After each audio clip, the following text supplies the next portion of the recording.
everyone and welcome back to another Marvel Crisis Protocol unboxing, and today we're looking at the latest releases, CP64, CP65 and just to be annoying CP67, not 66. The releases that were meant to kind of be out around the same time as Dormammu, etc. that we unboxed before in the Midnight Suns.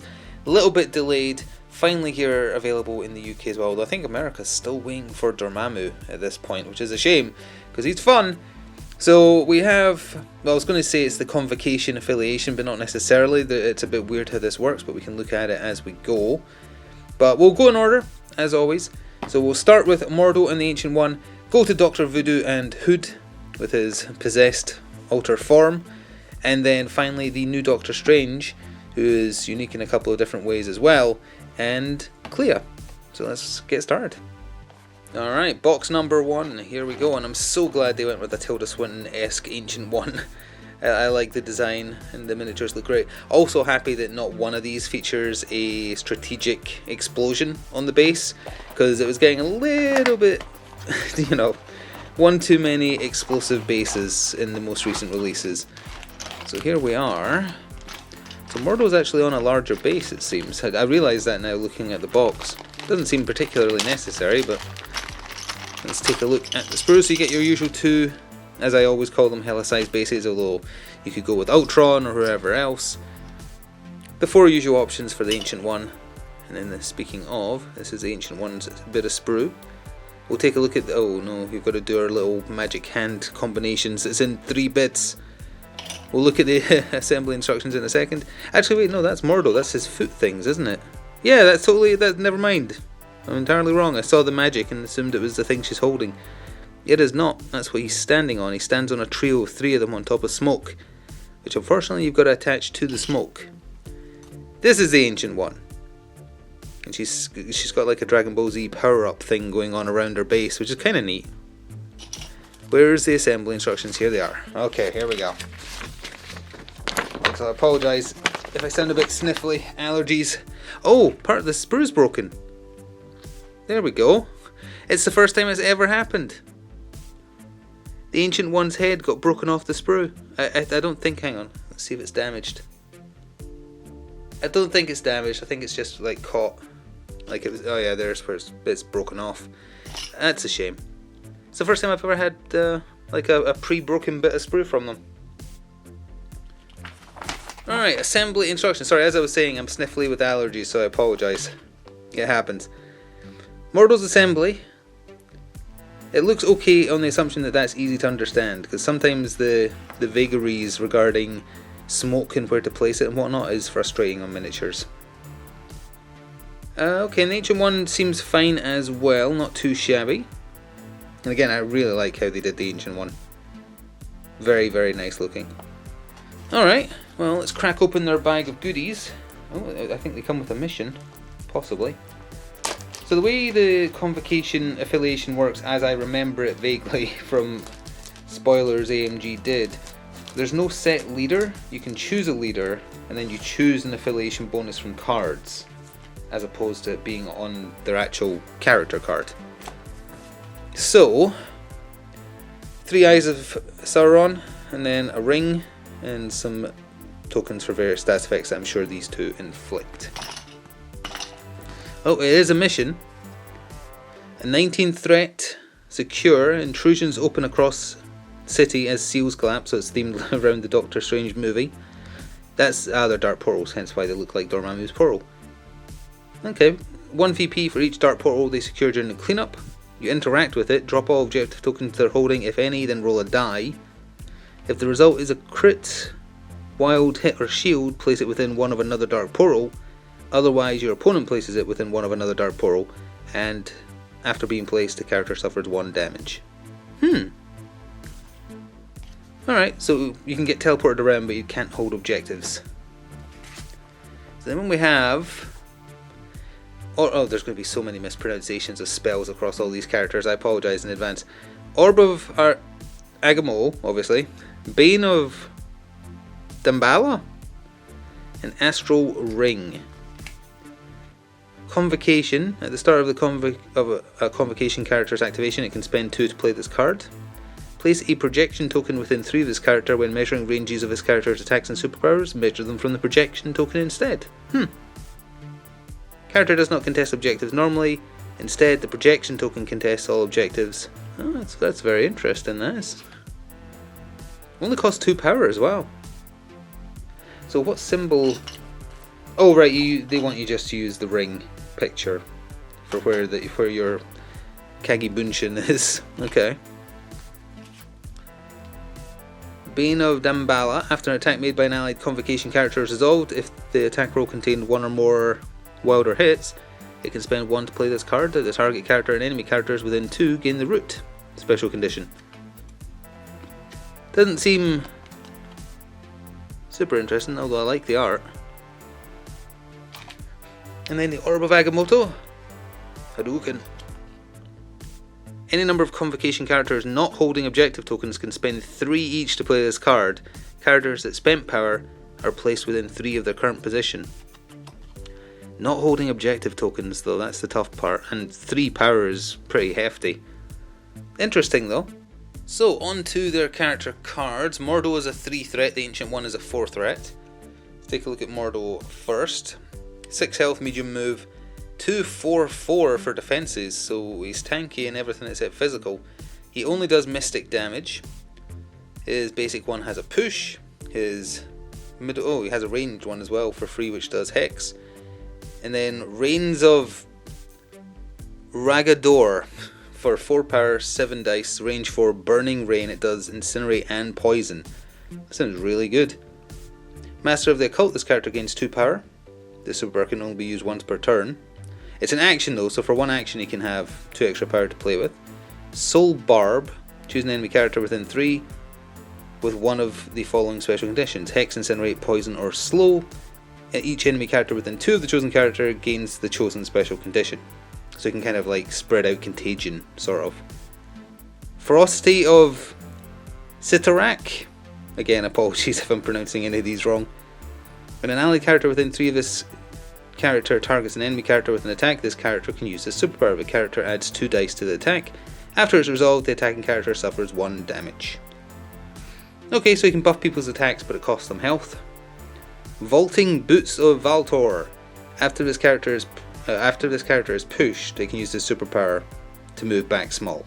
Okay, and he can fly by default. On his wounded side, he goes down to 5 health, so he loses 1 HP. And it looks like everything else stays the same. I think they've done a lot less characters changing on their flip sides.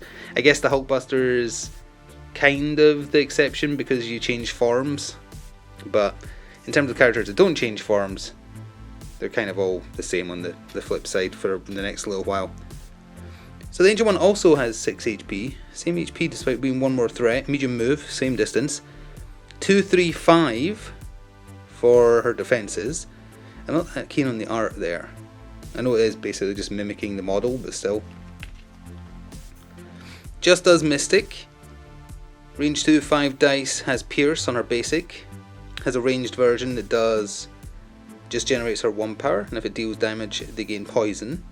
And then her best one, Astral Strike, 4 power, 8 dice, range 2. The defending character doesn't get to add crits, and if this attack deals damage it does stagger. That's really good. She has to be close, but it's really good. Mists of Hogoth, places character within 2 for 2 power. Winds of Watum. When this character is targeted by an attack, use the superpower, push the attacking character towards this character small. 3 power though. Oof. Keeper of the Eye of Agamotto. When this character is making defense or dodge rolls, they can reroll up to 2 of its defense or dodge dice. Additionally, they also get 1 extra power in the power phase. Okay, so she's getting 2 power in the power phase in total, and she basically has spider sense. That's pretty good. And she's also a martial artist. So if she's being attacked within 2, which you can force to have happen by using Winds of Vadoon, you add blanks to your successes as well. Okay, so she wants to get up close and personal, that's neat. Flip side, she stays at 6 HP, so she doesn't lose anything. Her defenses stay the same. She looks angrier, and she's got 2 hand thingies instead of 1. don't think anything else has changed though. And we have a lot to get through. So that is Ancient One and Baron Mordo. Let's move on to Dr. Voodoo and Hood.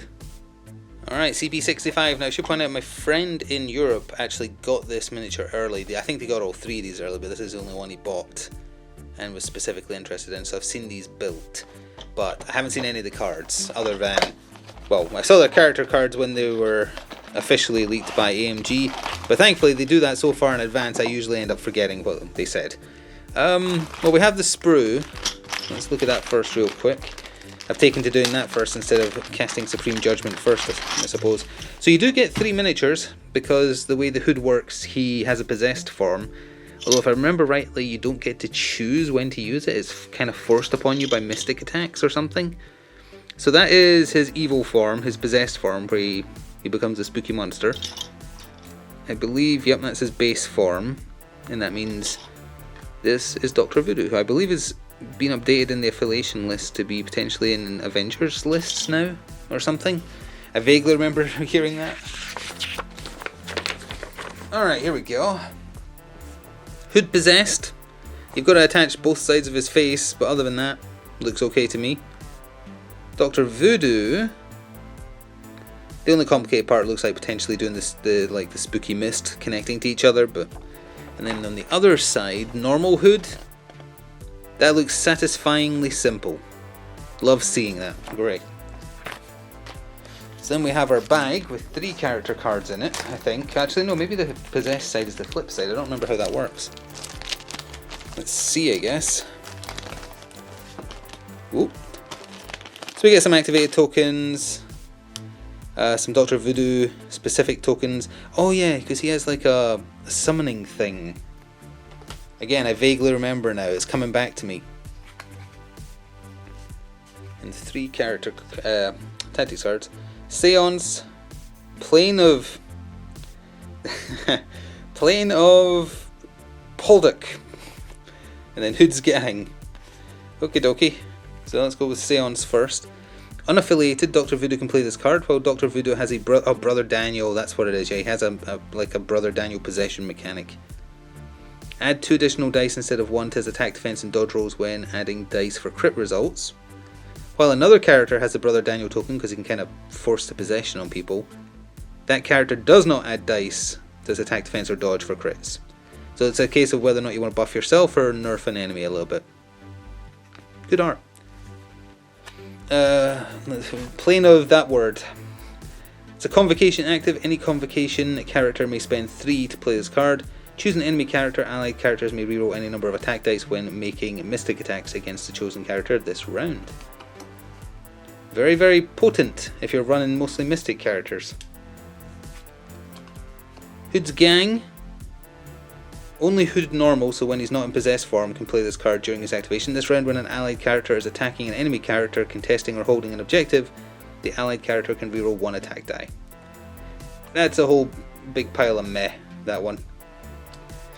But that's okay, because we have 3 character cards. So yeah, it is 3. So Hood Normal and Hood Possessed have their own character cards, which is interesting. We'll start with Dr. Voodoo. 4 threat, 6 health, medium move, 2/4, so not great defenses. He has 2 attacks. His free one is a range 3, 5 with sap.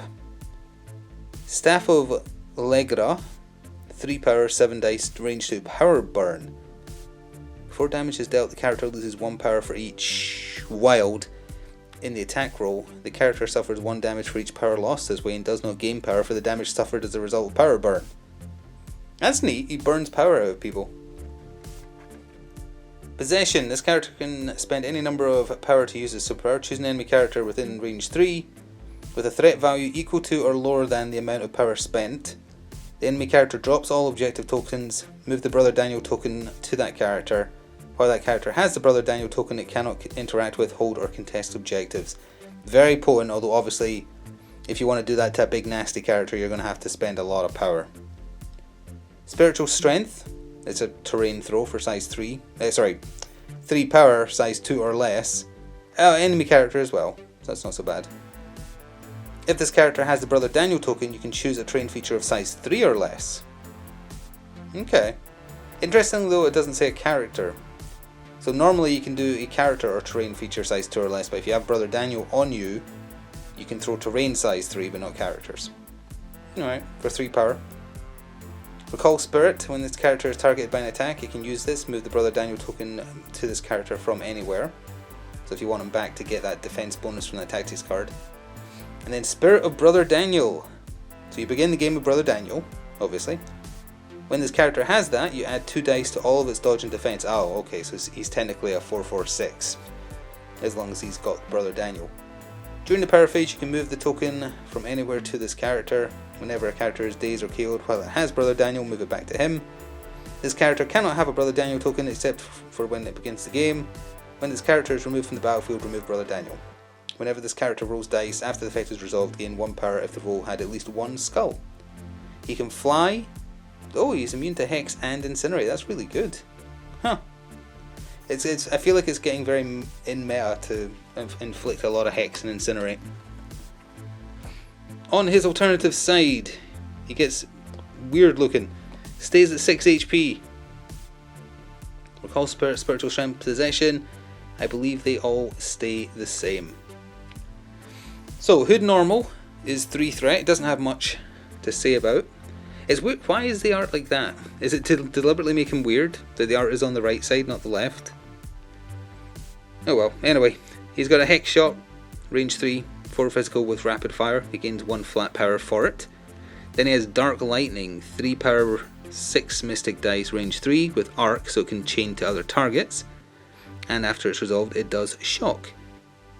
Black Arts for 3 power. Choose another allied character within 3. The chosen character can remove up to 3 damage. If it does, the chosen character gains bleed.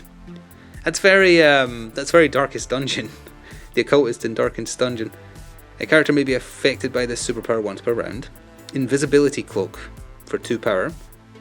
When this character is targeted by an attack or would make a dodge roll, you can use the superpower. The character uses its Mystic Defense, which is 3. And then during it, you can add blanks to successes. Alright. Possessed by Nisanti. When this character is damaged by an enemy effect, any enemy effect, after the effect is resolved, this character may transform into possessed. Okay, so you can choose. If this character would be dazed, before being dazed it transforms into Hood Possessed, then it's dazed. Right. But he does have a weak side, which is basically, I think, literally identical. But then he also has this, which is his possessed form. So he gets a physical attack, range 2, 6 dice, does bleed. After this attack is resolved, if the target character was dazed or KO'd, you can transform into normal Hood. So he gets satisfied because he killed someone. And Empowered Dark Lightning. How does that change? There we are. 2 extra dice, but it costs 1 extra power. Okay, I think it does 1 extra damage on the arcing as well. Yeah, it does. And after it's resolved, you can transform back to normal Hood as well. He has a charge. It's the stereotypical charge for 2 power. He has Demonic Resilience, so it's reduced. Oh, wow. When this character would suffer damage from any effect, reduce the amount suffered by 2 to a minimum of 1. They finally gave a character reduced by 2 to a minimum 1. That's what Luke Cage should have had, for the record. Mystic Vulnerability. When defending against a mystic attack, this character does not add dice to its defense roll for crits. If this character is damaged by a mystic attack, it transforms to Hood. So yeah, that's how you get forced to turn back if you're hit by a mystic attack. If this character would be dazed by a mystic attack, before being dazed it transformed back. And on his flip side, he has 5 as well. That is the same. And his defenses between normal and possessed form also stay the same. Very interesting and slightly confusing character, with some interesting little traits. So you can choose when he wants to transform to possessed unless he gets dazed. And you can choose when to come back unless you get hit by a mystic attack. Interesting. Alright, well, Dr. Voodoo and Hood, very interesting box. Let's move on to the new Doctor Strange and Clea.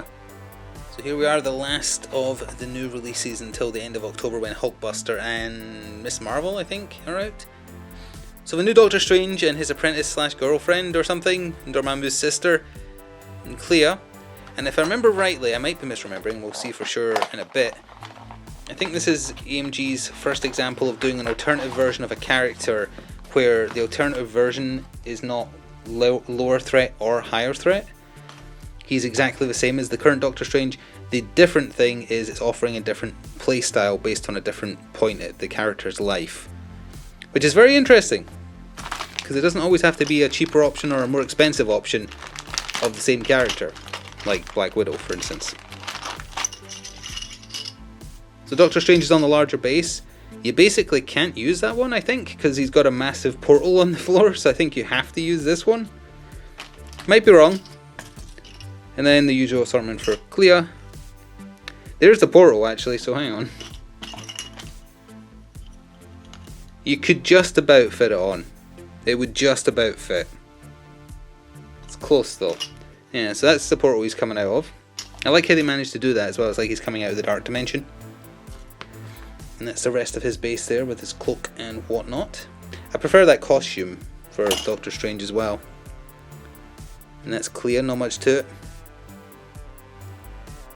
But if you like purple, then it's the character for you. Supreme Judgment on assembly instructions. Doctor Strange. His actual assembly seems relatively simple right up until that bit. I don't know what that is. That's the swirly bit that goes in to the portal. And then once that's done, you put one of Dormammu's little weird things in there as well. That's not particularly clear how he's connecting to it. The rest of it is okay prior to that though. And I guess because till this point he is just set up, you could put him on whatever you want. You don't have to do the portal, which is nice. They've left the options open for customization if you want to. Clea on the other side. I mean, other than it being the stereotypical thing where obviously it's a small female character, so it's a bit finicky getting like tiny hands and whatnot into spaces. Looks perfectly fine. Looks handleable. So, doesn't look like they get a mission. I only see one weird marker in here. And yeah, Doctor Strange Sorcerer Supreme is 5 threat as well, so he is the same threat value as the current one. So he is just offering an alternative playstyle. So, we'll find out what that marker means, I'm sure, but the rest are just status symbols. So there's the Convocation Affiliation card. Although always check online on AMG's website for the most up-to-date affiliation lists, because they get changed very regularly. Or updated, I should say, not changed. Ancient One, Baron Mordo, Clea, Doctor Strange Sorcerer Supreme, which is this new version. Dr. Voodoo, Magic, who just got revealed recently and is part of the next wave of X-Men. And Wong. But again, there's no affiliation bonus. You choose an affiliation bonus from, I believe, the cards in this particular pack. So on that note... Oh, actually, here we go. The bar with no doors, Moons of Monopore. When an allied character makes a mystic attack against a character without an activation token, it may reroll one of its attack dice. When an allied character without an activated token makes a defense roll, it can reroll one of its defense dice. If this card is included in your roster, your squad is using the Convocation Affiliation, you may add this card to your squad in addition to your normal allotment of tactics cards. When you would this is hard to read with this background, incidentally. When you would normally pick an active leadership ability, choose a Convocation character to play this card and place it with one of the sides face up. The character that played this card has the leadership ability shown on the face up side. This character may spend 1 power during its power phase to flip it to the other side. Circle of the Cosmos. When another character suffers damage from an enemy effect, after the effect is resolved, you may place it within one of its current position. Hey, that's basically the same as Bump in the Night, except worse because you have to get hurt. The character can only be placed by this leadership once per turn. And then it has the same description of how it works. Well, of the two, I would pick this one. Personally, because it just seems flat out better, but whatever. So, we have Wand of Watum, Ironbound Book of Shumagorath, and Book of... oh, come on. Book of Cagliostro. So this is the one that has a symbol. Elemental Blast. Range 5, 7 energy. Elemental Blast. The target gains Incinerate, Shock, and Slow. Wow. Convocation character can spend 2 during its activation to play this card. Choose one of the following effects. The character can use the Elemental Blast, or the character can reroll 2 of its defense rolls this round, 2 dice in its defense rolls this round. Or it may use a superpower that is normally limited to once per turn a second time, paying all the normal cost. Okay. Ironbound Book. Convocation character spends 2 during the power phase.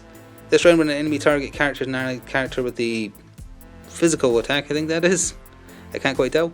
You may choose to change the attack type to Mystic. That's good, because all these characters have really good Mystic defense. When an allied character is KO'd after the effect is resolved, you may return this card to your available tactics cards. Oh, and it can be played again. And then Book of That Word. Choose a Convocation character, a chosen character, and 2 other characters within 3 can spend 2. Remove the activated token from the chosen character. During the cleanup phase, you may discard 2 team's tactics cards. If you do, return this card to your available team tactic cards. Okay, so you pick you pick a character that's activated. 2 characters within 3 of it spend 2 each, so it's a 4 power sync. But then the character will get another turn because you remove their activated token. And if you're willing to sacrifice tactics cards, you can play it again. So it's like All You've Got. Not quite as good, but it doesn't have the massive downside of killing your character. Interesting. So all that remains is the character cards. Let's start with Clea, just because that's the one that happened to be on top. She's 3 threat with 5 HP, 2/3/4 defense. Nice art. Although which artist is this? The way they draw faces all look the same and I don't like it. I'm sorry to point that out, but it's something I noticed and it bothers me. Anyway, basic attack, range 3, 4 dice, Demon Claws of Danak, does bleed, generates 1 power. Icy Tendrils of Ichthalon, range 4, 6 dice, 3 power. It does slow if you get 1 wild, stun if you get a wild and a hit, and a stagger if you get a crit, wild, hit, and shield. Okay. Descendant of the Faultine, aka Dormammu, for 0 power. Action, no. This character gains 3 power, roll 5 dice. For each skull roll, this character suffers 1 damage. I know a red skull ability when I see it. Super can only be used once per turn. So she has the red skull thing, where she can potentially hurt herself but get more power to play with. Osther's Mighty Hand. Choose an interactive trait feature or an enemy character size 2 or less within 3 and throw it small for 3 power. Vapors of Dormammu for 3. Choose a character or another allied character within 3 and place it within 2. The character can only be placed this way once per turn. And she is also immune to Incinerate, which is also very, very handy because there's more of that going around these days. Yeah, it looks better on this side, the art. 5 health, so she stays the same there. 2, 3, 4. I believe she is literally identical on this side. I could be wrong. I very often am, but it looks the same to me. And there you go if you want to pause and double check. So, Doctor Strange, I was going to call him Scientist Supreme, different character. Sorcerer Supreme. 5 threat, just like the other one. 6 health, medium move, 3, 3, 5 defense. Baleful Bolts of Balthalak, oh good grief. Range 3, 5 dice. After this is resolved, you get damage to the power dealt, damage dealt rather. It has Pierce. Deadly Daggers of Davroth. Range 5, 6 physical for 1. That's pretty good for a 1 power. And you can choose its element type before you do it from Mystic, Energy or Physical. And if you damage the target, they get poisoned. Shining Circle of the Seraphim. Area 2 around them. I hate area attacks because AMG massively overrates them. Well, their practicality. You are rolling 7 dice though, but it costs 6 power. Allied characters don't suffer damage if they're in range. It does cleanse. So after the attack is resolved, remove 1 special condition from this character and allies within 2. And if you get a wild and a shield, it does salve and removes 1 damage from this character and allied character. So it's an AoE heal as well. Would you be allowed to initiate this on only allies? Is that allowed?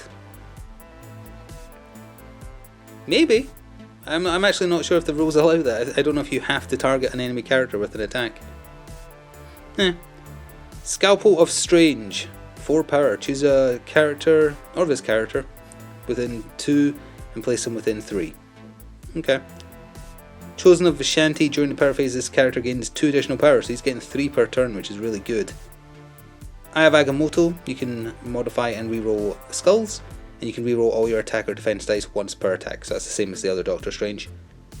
Mystic Armor of Strange. When this character is defending against Energy or Mystic, for each wild in his defense roll, you change one of the attacker's crits, wilds, or hits to blank. This character gains 1 power for each die changed away. So this is a bit more of an aggressive Strange, and you want to get in with him.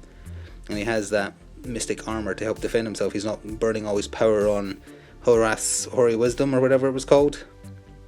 He stays on 6 health on his alternative wounded side. 335. Yeah, that's the same. I believe he also stays the same on this side. But he's a more aggressive Strange. He heals, but he doesn't offer up those extra dice, which is the main thing the normal Doctor Strange is used for primarily. Very interesting. I don't like his face on this wounded side art, I will say that. The other side is perfectly fine though. Bit Dracula-like, but other than that. Yeah, so there's a lot of magic, and the lady herself eventually, coming to the Crisis Protocol table, which is intriguing because there's so much physical damage and energy damage. There is mystic damage obviously, but now there's more of it, a lot more of it. And that might change the way things are played. And the Convocation Affiliation being the way it is, where you choose a bonus, is also very interesting. So yeah, that is going to conclude our look at CP 64, 65, 67. Look forward to seeing these on the table in the future, and then I'm desperately looking forward to next month getting my hands on the Hulkbuster. It's the miniature I've wanted them to do for so long, and I can't wait for it. Even though I don't think they have the card for it is that great, but the model looks great, and that's the main thing. Anyway, hope you enjoyed this unboxing. Go check out the battle reports if you haven't, and I shall see you next time. Ta-ta for now.